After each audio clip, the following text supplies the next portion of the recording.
प्रियजनों, कई दिन से भक्त लोग कह रहे हैं गुरु जी कुछ पितृ लोगों के बारे में मार्गदर्शन करें, पितृ क्या होते हैं। तो मुझे भी लगा कि अगर भक्तों की मांग है, बात है, तो उनको मार्गदर्शन करना चाहिए। देखिए, किसी भी घर परिवार में अगर कोई मृत्यु को प्राप्त होता है तो वही वो पितृ बनता है। लेकिन अब उसका एक कारण आप सुन लीजिए। जैसे मृत्यु होती है तो मृत्यु होने के बाद जैसे यमदूत ले गए तो वहाँ यमलोक में रजिस्टर पर एंट्री कर दिए कि ये जीव आया, और उसके बाद फिर उसको वहाँ पहुँचा देते हैं जिस घर परिवार में वो मृत्यु को प्राप्त हुआ था। अब उसके बाद फिर वहाँ के अपने जो संस्कार होते हैं लोगों को, हिंदू धर्म के संस्कार का कार्यक्रम शुरू होता है।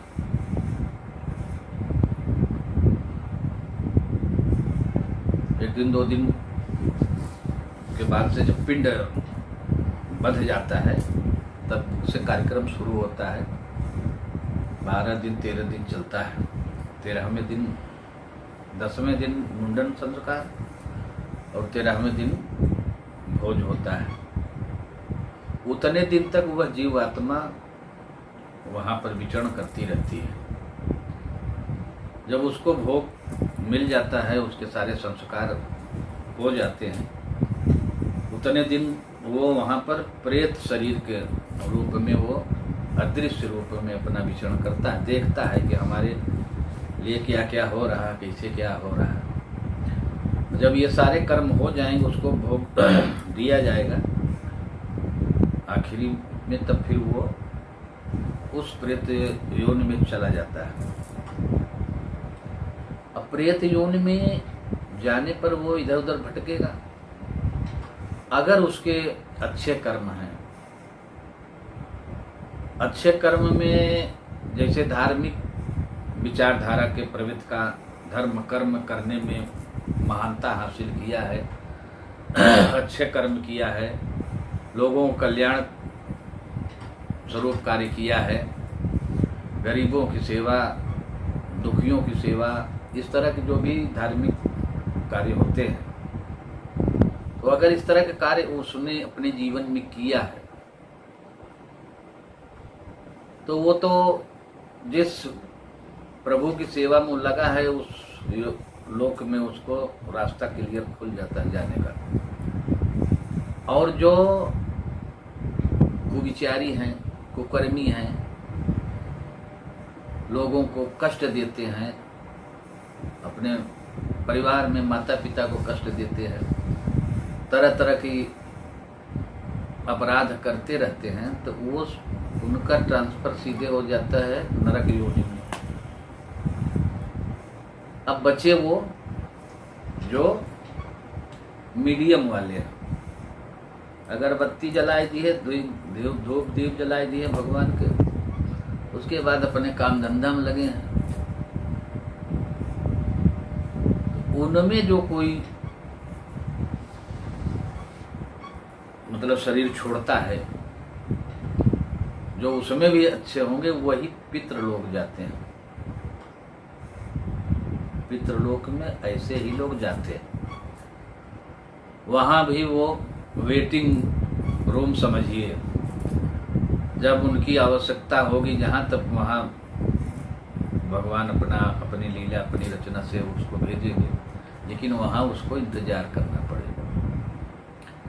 कुछ ऐसे जीव आत्मा होती है कि एक्सीडेंट में अकाल मृत्यु हो गई, जल करके अकाल मृत्यु प्राप्त हुए, पानी में डूब करके हुए, या किसी और कारण से अकाल मृत्यु जिसको कहते हैं, वो तो सीधे प्रेत योनि में ही जाएंगे।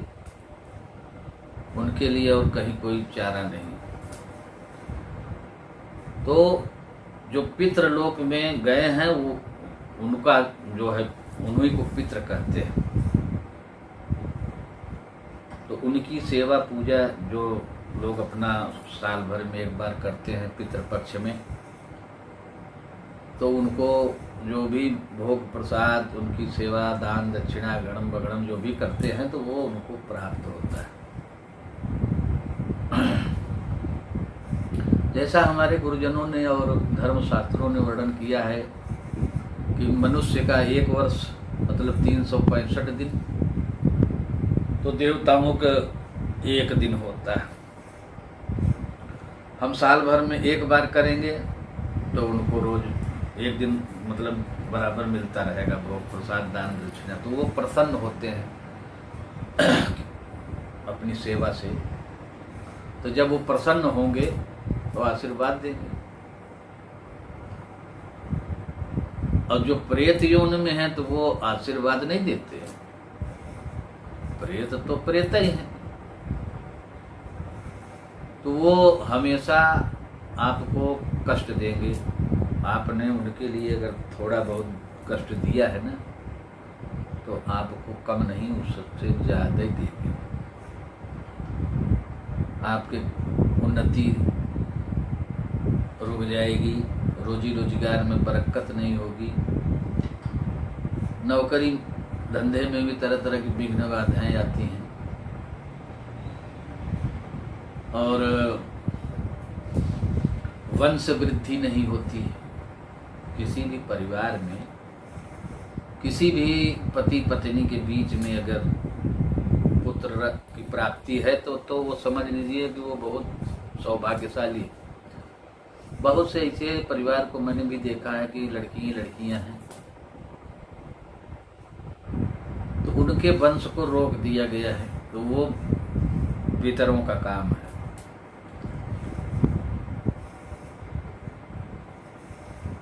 तो तरह तरह के नाना प्रकार के कष्ट पितर लोग देते हैं। तो जब पितरों की सेवा होती है तो वो प्रसन्न होते हैं, प्रसन्न होकर के आशीर्वाद देते हैं। आपके भाग्य में है कि नहीं है, ग्रह नक्षत्र सही है कि नहीं है, अगर पितर चाह लें तो आपके सारे संकट दूर हो सकते हैं। लेकिन पितर तब चाहेंगे जब आप ऐसा कर्म करेंगे, तब जब आप अच्छा कर्म करेंगे तो अच्छा फल पाएंगे। अब प्रेत योनि में जो चले गए हैं, खाली प्रेत योनि में ही पड़े हैं, तो उनके मुक्ति का भी अगर उपाय इंसान करेगा तो उससे भी मुक्त हो जाएंगे। फिर प्रेत योनि पितृ योनि में हैं जो पड़े हैं, तो अगर उनका भी उपाय आप करेंगे तो वो भी उस योनि से मुक्ति पा करके किसी अच्छे घर परिवार में जा करके उनको जन्म लेना पड़ेगा, क्योंकि उनको शक्ति और सामर्थ्य मिलती है। और प्रभु माँ भगवती तो अंतर्यामी है, वो तो सब देख रहे हैं, सब जान रहे हैं। उन्हीं की लीला रचनाएं सब हैं, कब कहाँ किसको सुख देना है, कब कहाँ किसको दुख देना है, तो वो अपनी व्यवस्था बनाए हैं। उसी व्यवस्था के माध्यम से सबको सुख दुख प्राप्त होता है। अब नवग्रहों को भी अपना लगा दिए हैं दंडाधिकारी बना करके, वो तरह तरह के कष्ट देते हैं।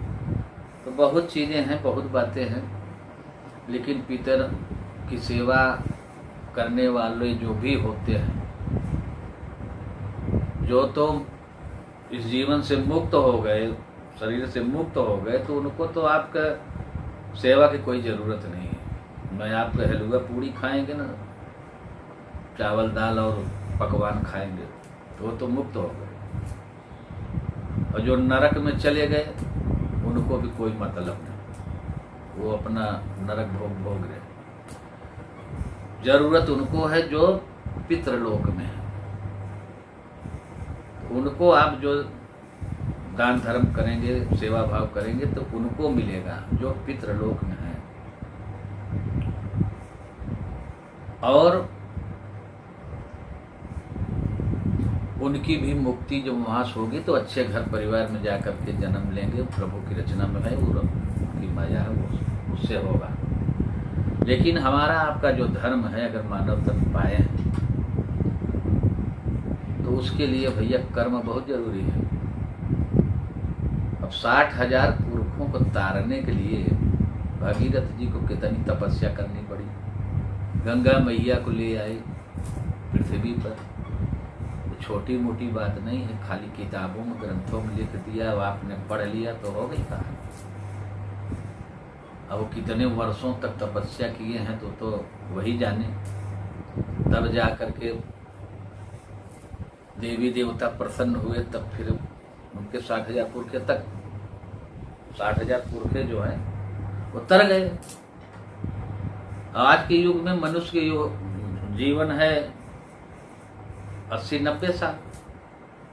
90 साल के ऊपर भी अगर कोई 120, 115, 110 साल जिंदा रहे तो किसी लायक नहीं। उसको तो धरती छोड़ दो, पूरा घर परिवार उसके पीछे परेशान, न बोल पा रहे हैं, न उठ पा रहे हैं, न कुछ खा पा रहे हैं, बस सांसें चल रही।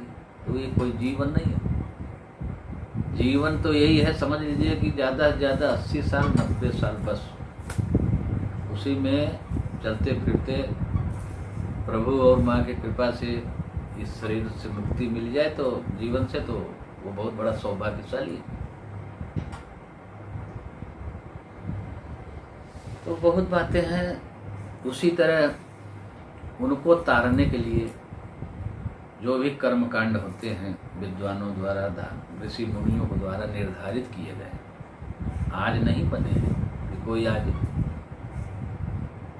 डिग्री लेकर के बीए में अन्य डिग्रियां लेकर के वो बना दिया फट से। वो शास्त्रों में, पुराणों में, गरुड़ पुराण में ये सब आज के नहीं बने हुए हैं, सब ऋषि मुनियों को शंकराचार्य के जमाने के बने। तो महाभारत काल के बाद जब शंकराचार्य जी ने अपने शिष्यों को उपदेश दिया तो शिष्य जो है फिर धीरे धीरे अपना प्रचार करते करते सब पूरी कथा बताते बताते उसमें हुआ। और प्रभु श्री राम के समय काल में भी एक से एक महात्मा थे, एक से एक थे, सतयुग से चले आ रहे हैं। सभी लोगों ने कल्याण के ही उपदेश दिया, किसी को नरक में ढकेलने के लिए नहीं उपदेश दिया। तब उसको समझना, पढ़ना, ज्ञान प्राप्त करना हमारा आपका धर्म है। अब हम भी कोई ज़्यादा बहुत बड़े ग्रंथ नहीं पढ़ने वाले हैं, न बहुत बड़े ज्ञानी हैं। मैं एक साधारण मनुष्य हूँ। अब माँ भगवती ने कृपा किया है तो उनकी श्री चरणों की सेवा करने का सौभाग्य मिला और उनकी सेवा कर रहा हूँ। तो जो थोड़ा बहुत ज्ञान माँ भगवती देती है तो उस ज्ञान को हम आप सभी लोगों तक पहुँचाने की कोशिश करता हूँ। तो मेरे प्यारे भाइयों बहनों, ये छोटा सा ज्ञान मैं आप सभी लोगों तक पहुंचा रहा हूं। अगर हमारे इस मार्गदर्शन से आपको कुछ सत्यता समझ में आवे तो माँ कामाख्या धाम लखनऊ चैनल को अवश्य सब्सक्राइब करें, लाइक करें, कमेंट भी करें। अगर हमसे कोई बताने में कमी रह गई हो तो आप जैसे ज्ञानी लोग अगर हैं तो कमेंट में कह सकते हैं, हमें कोई तकलीफ नहीं। एक दूसरे से ज्ञान प्राप्त करना कोई बुराई नहीं, अच्छा है। तो अब ये है कि आप लोग शेयर करेंगे, सब्सक्राइब करेंगे, लाइक करेंगे तो हमारी ये बात जन जन तक पता नहीं कहाँ तक पहुँचेगी, देश के कोने कोने तक पहुँचेगी, विश्व के कोने कोने तक पहुँचेगी। तो लोगों को समझ में भी आएगा कि हाँ जो हिंदी समझने वाले, अब हम तो अंग्रेजी भी ज़्यादा भूख नहीं सकते, लेकिन अपनी मातृभाषा हिंदी में जो भी मैं कह रहा हूँ तो हिंदी जानने वाले जितने भी लोग होंगे धरती पर कुछ तो कुछ समझेंगे ही समझेंगे। तो उन तक पहुँचाने के लिए आप लोगों को केवल थोड़ी सी सेवा करनी है कि चैनल को सब्सक्राइब करें, लाइक करें, शेयर करें और कमेंट भी लिखें। इस तरह का ज्ञान जब माँ भगवती का आदेश होता तभी मैं कर पाता हूँ, नहीं तो नहीं हो पाता। इस वीडियो को बनाने के लिए आप लोग विश्वास नहीं करेंगे, आज 4 दिन से लगा। जब मैं भाव बनाता हूँ कि आज चल के बनाऊंगा, एकदम तैयार हो करके सब कुछ एकदम रेडी करके शुरू करना है, तो लाइट चली गई। चलो मूड अलग हो गया, छोड़ दिए। दूसरे दिन जब सब कुछ शुरू कर दिए कि बस कुछ बताना है, कहना है, तो मोबाइल की बैटरी ठप हो गई। हमने कहा वाह। अब इसी तरह चौथा दिन है आज भी जब शुरू करने बैठे तो लाइट चली गई। तो हमने कहा माता रानी आप तो हमको आदेश दे रहे हो कि ये करो, अब पितर लोग, हमारे पितर लोग चाह रहे हैं कि न करो, इसका क्या मतलब है? मैं कोई पाप कर रहा हूँ, अधर्म कर रहा हूँ, किसी को तकलीफ दे रहा हूँ जो हमारे पितर लोग हमको रोकें? लेकिन कुल मिला करके आधा घंटा इंतजार किया, बैठा रहा, अब लाइट आ जाए, अब लाइट आ जाए।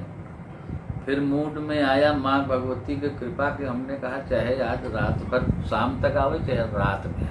ये समय 1:30 बजा है, मतलब 12 बजे, 12:30 बजे के बाद लाइट आई। तो मैं भी बैठा था कसम खा करके कि आज माता रानी मैं पीछा नहीं छोड़ूंगा, बनाऊंगा जरूर, अपने परिजनों तक इस बात को पहुंचाऊंगा जरूर। जब ये संकल्प हमने ले करके बैठा रहा तो लाइट आई और आप लोगों तक हमारी बात पहुंच रही। उसके लिए मैं सबको हाथ जोड़ करके निवेदन करता हूं और एक बार प्रेम से माँ भगवती का जयकारा लगा दीजिए सब लोग। जय माता की, जय काल भैरव बाबा, जय हो पितर लोग। अगली वीडियो में फिर मिलूंगा।